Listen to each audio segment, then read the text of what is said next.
We were at a local restaurant last Saturday evening. This is a locally owned establishment, not a chain. There was a 30-45 minute wait for tables. There was another family waiting in the wait area, and the mom went to the bar and came back with 3 drinks. A beer for dad and a margarita for her and one of the young women. There was another young woman there who looked of college age and had on a college sorority t-shirt, but no drink was brought for her. But as I watched, I noticed that the mom was sharing her margarita with a 4th girl, who I assumed was under 21 as she had no drink of her own. In fact, I'd guess the 4th girl consumed most of the mom's margarita. I mentioned this to my husband and he said, "So what, forget it." Full disclosure that I'm a non-drinker myself and certainly don't approve of underage drinking, not to mention that this behavior might put the restaurant at risk. So I mentioned it to the hostess. A short time later, a manager, I assume, came and asked to see the girl's IDs. The girl with her own drink produced one. The second girl who had been drinking from mom's drink did not. I did not hear the exchange, but the family left thereafter. I assume they were asked to do so. My husband said that it was a crappy thing for me to do. I feel like I was protecting the restaurant. Was I the a-hole? You're the a-hole. You weren't protecting the restaurant. You were being a self-righteous, self-satisfied busybody. She also mentioned the wait time, so I think she was doing it to get these people kicked out so she could get a seat earlier. Didn't give a damn about the restaurant. Definitely the a-hole. This could not be any more true. You're the a-hole, like, such an a-hole, OP. When I was between 18 and 20, my parents would let me have a little of their drinks at restaurants sometimes and would allow me to drink responsibly at home and would never let me drive after. This is just so unbelievably self-righteous. You're the a-hole. She's clearly old enough to choose and she's with her parents. Your view of underage drinking is skewed by the law. This relates to a story my dearly departed Uncle John once told me. When I was like 13, he let me have a beer. I hardly was into it, I just appreciated the respect I got. Plus we were camping with family, and he told me, "Matthew, in this country, at 18 years old, you can smoke and give yourself lung cancer, you can take out a loan that'll haunt your ass for life, and you can go overseas in the good name of Uncle Sam and put people in a grave with a fully automatic weapon and be a hero. But if you come home, God forbid you touch a drop of whiskey, your ass is gonna be put in the slammer, and that's nonsense." And that sticks with me. I agree. You're the a-hole. You're the a-hole. Mind your own business. How closely are you paying attention to a perfect stranger that you even notice this? Today was the day I decided I am no longer driving with my husband to his family functions, parties, events. Today was his cousin's 36th birthday party and she sent a group text inviting everyone. Party started at 4 and we arrived at 4:15. We have a baby who is a few months shy of turning 2. With that being said, she typically starts winding down for bed around 6:30 p.m. We're in bed by 7:30 p.m. and she's out around 8 p.m. My husband is in the military and he's been home for about a month now from training school. So he's not used to our routine, but he is in the know as I am the one that does all of the bedtime routine, dinner and snack, bath, diaper, pajamas, nursing to sleep. My husband has never wanted to partake in doing this as he thinks it is too much work, so he's usually watching TV and will come to tuck us in right before I put baby to sleep. Around 6:30 I told my husband we would have to start getting ready to leave for bedtime. He refused and said we needed to stay for at least 4 hours. 8:30 rolls around and he's still not ready to leave. Baby is tired, she is crying and she's nursing, which also upsets husband. Baby is clearly ready to go home. My husband then proceeds to tell me that I can find a ride home. I text a friend, but she's unable to pick us up as her husband works overnights and her 2 babies just fell asleep, so she can't leave them. I then tell my husband he needs to find a ride home and I'm driving my car home.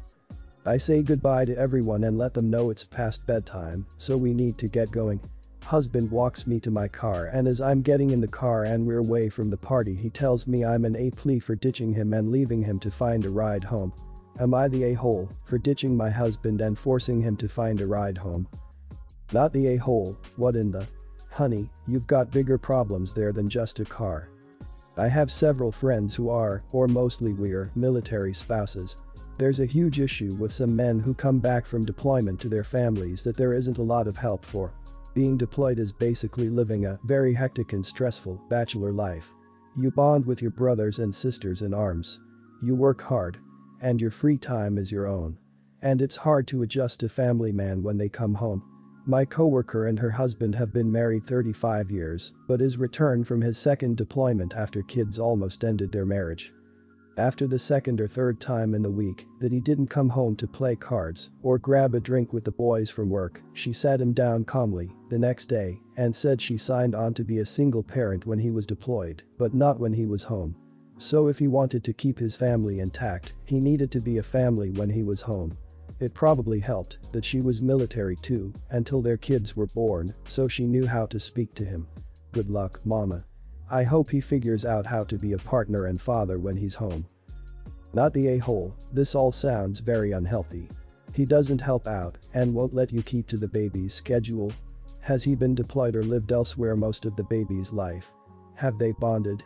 Did his family seem to think his behavior is normal? I think I'd take advantage of some therapy to try to get on the same page and have him involved in parenting. Not the a-hole. You did your job as a parent that was taking care of your child. Based on the way you framed your question, is this the first time something like this has happened? Also, your husband needs to start helping with taking care of the baby and start taking on responsibility as a father. You did not ditch him, he ditched you. You do not have a baby if you aren't ready for the responsibilities and sacrifices that follow. This last line is for your husband, not you. My husband is an avid computer gamer, mostly World of Warcraft type games. Approximately 5 nights of the week, he'll play games online from the time that our son goes to bed at 8 o'clock or 8:30 to about 12:30, so at least 4 continuous hours. That in itself is not at all an issue for our relationship. He spends plenty of time with me and our son, and I have my own hobbies that he isn't interested in that I engage in when he's online. A few nights ago I was doing laundry while he was playing online and I stepped on a toy that my son had left on the basement stairs. I fell pretty hard and dropped the basket. Luckily, because of the way my weight was shifted, I fell backwards rather than forwards, resulting in a bruise on my butt, but I was otherwise fine. The laundry basket clattered down the stairs, ricocheted off some basement furniture, shot laundry everywhere. It was a huge racket. It woke up my son. My husband, who had his headphones on, heard literally nothing. It dawned on me that, if something really bad happened to me, my husband wouldn't know about it for potentially 4 hours, like what if I broke my leg falling down the stairs? So I asked if he would be willing, for my peace of mind, to just pop out of his office at the midpoint each night, just to check on me. Like literally, just say hi, and go back to gaming. He thinks this is a huge overreaction and a waste of time. I know for a fact that he isn't actively playing the entire time, and he sometimes takes breaks to go to the bathroom, or get a snack, or whatever, so how is this different? Am I the a-hole? Not the a-hole, my SO is a gamer similar to yours, and in between games he has always came to check on me, kiss me, etc. He has always done this from when we were dating to now living together. I think it's really important not only to check up on you, but to let you know he is thinking of you, or maybe I have gotten used to it. I'd say, not the a-hole, just because he thinks she's overreacting, and, from what I understood, he won't do it. Fine if he thinks it's silly, but when you're in a relationship you sometimes have to do silly harmless things for the comfort of your partner. Not the a-hole. I don't know much about World of Warcraft, but every game has some kind of breaking point in it that leaves time to go and do little things, like going to the bathroom. All you're asking for is some peace of mind that he, as your husband, should be happy to do for you. Agreed. If he is busy for that long each night, it's not a big request that he checks in from time to time. My great-grandma fell in her kitchen and shattered her hip. She lay there, unable to move for 3 hours. Why? Because my great-grandpa was a bit of a duck. He used to turn off his hearing aids so that he didn't have to listen to his wife, who was the most submissive, not chatty woman. He was sitting just 15 feet away from her, watching TV with his hearing aids off. She only got help when he got up to get a beer. The request that he check in might seem crazy to your SO right now, but there are a lot of situations where you might need to get his help in an emergency. A delay is acceptable when someone is away at work or the like.